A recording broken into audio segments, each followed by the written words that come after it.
സ്വാമിജി ഏകാദശി നോൽക്കാറുണ്ടോ? ഇല്ല.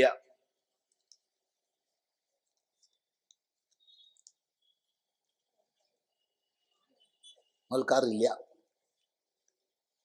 നമ്മൾ ആ കൂടെ ശാപ്പാട്ട് രാമനായിട്ട് അങ്ങനെ കഴിഞ്ഞു കൂടുക.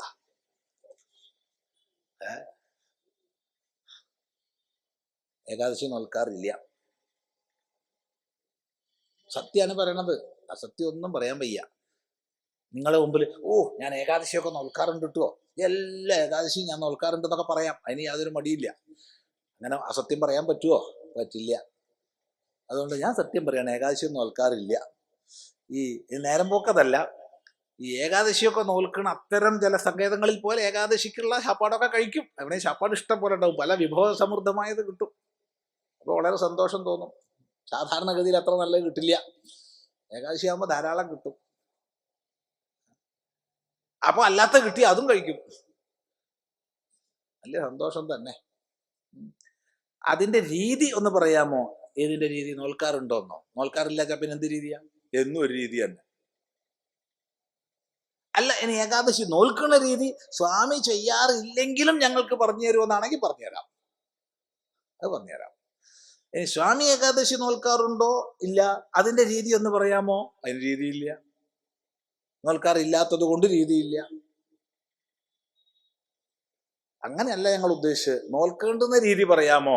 അത് പറഞ്ഞുതരാം. ഏകാദശിയാം ഭോജനദ്വയം കർത്തവ്യം. ഏകാദശിയിൽ ഭോജനദ്വയം കർത്തവ്യം, 2 ശാപ്പാടടിക്കണം. 2 ശാപ്പാടടിക്കണം. സന്തോഷമായി ചിലർക്കൊക്കെ. ഞാനിപ്പോ ഒരു ശാപ്പാടേ ദിവസം ഉള്ളൂ. ഏകാദശിക്ക് 2 ശാപ്പാടടിക്കണം എന്നാണ് പറയണത്. സന്തോഷം. ഭോജന, അല്ലയോ ജനങ്ങളെ,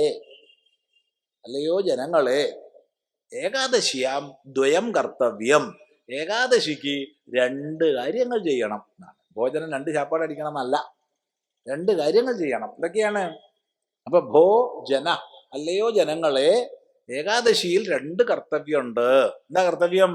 ദിനേ ഹരികീർത്തനം, രാത്രൗ ജാഗരണം ച.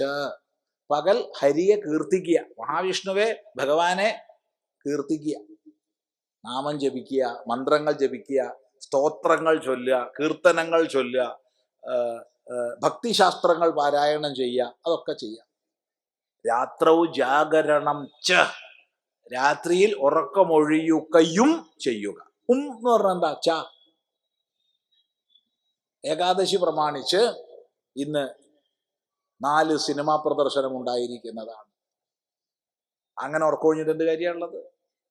ബാലെ, അമ്പലത്തിൽ 2 ബാലെ, ഒരു കഥാപ്രസംഗവും അല്ലേ? ഇന്നിപ്പോ അതൊക്കെ പോയി, കഥാപ്രസംഗമൊന്നും ഇല്ല. ഇപ്പോ break dance, disco dance, cabaret dance, ഇതൊക്കെയാണ് അമ്പലത്തിൽ ഏകാദശി പ്രമാണിച്ചു. അതുകൊണ്ട് എന്താ കാര്യം? അതിനൊക്കെ നല്ല സുഖമായി കിടന്ന് ഉറങ്ങിക്കൂടെ? അപ്പോ ജാഗരണം ച, ഉറക്കമൊഴിയലും എന്ന് പറഞ്ഞ അർത്ഥം പകൽ പറഞ്ഞതും ചെയ്യണം, ഉറക്കൊഴിയുകയും വേണം. അപ്പൊ നാമം ജപിച്ചുകൊണ്ട് ഉറക്കൊഴിയുക, സച്ചിന്തകൾ ചെയ്തുകൊണ്ട് ഉറക്കൊഴിയുക, കീർത്തനം ചെയ്തുകൊണ്ട് ഉറക്കൊഴിയുക. എന്നിട്ട് പിറ്റേന്ന് ദ്വാദശിയുടെ അന്ന് സൂര്യോദയത്തിന് ശേഷം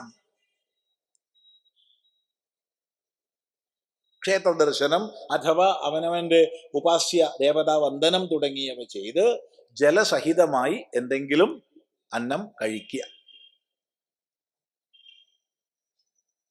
അതാണ്. എന്നിട്ട് ദ്വാദശിയുടെ അന്ന് പകൽ കിടന്ന് ഉറങ്ങാനും പാടില്ല കേട്ടോ, രാത്രി ഉറങ്ങാൻ പാടുള്ളൂ.